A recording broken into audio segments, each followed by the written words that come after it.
66% of United States residents' public water is fluoridated.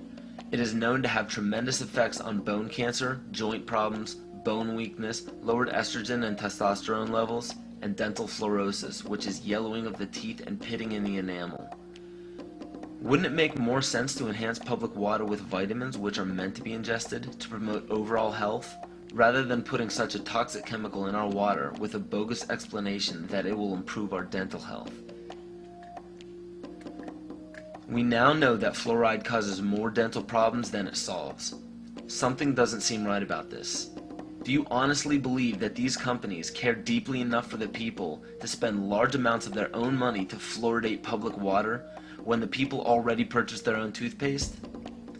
But there's a difference between toothpaste and drinking water. We don't ingest toothpaste. If you go to any hardware store and look at any rat poison product, you will only find one ingredient: sodium fluoride. It is the most toxic ionic molecule outside of potassium dichromate. Now Dannon, along with other companies, have begun fluoridating bottled water. It is becoming increasingly difficult to get away from. And the fact that fluoride is also used in many prescription antidepressants shows that it eliminates aggression and motivation in people.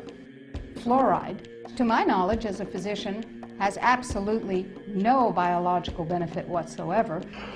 But one of the significant things is that the Russians carried out all sorts of experiments on people living in the Gulag. One of them, of course, was to fluoridate the water. Why?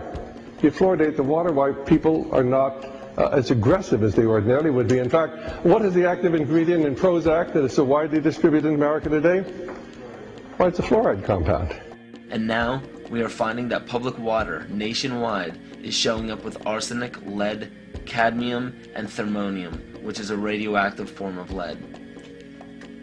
Cancer, lowered sex drive, birth defects, sedation, and brain defects. Does this not sound like a wonder drug for anyone aiming to control a population?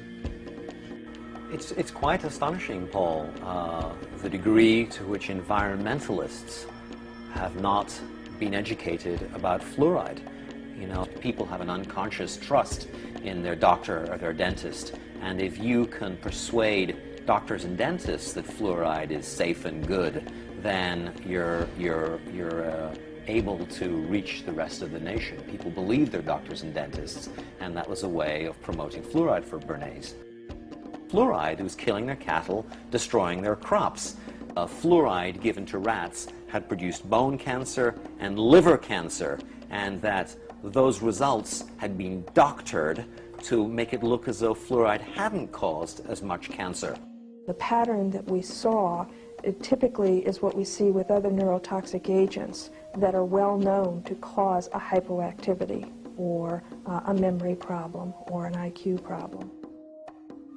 When I first presented the results of these studies, one of the individuals sitting and listening to the results, he says, "Do you have any idea what you're saying?" And he says, "You're telling us that we're reducing the IQ of children." And basically I said, yes.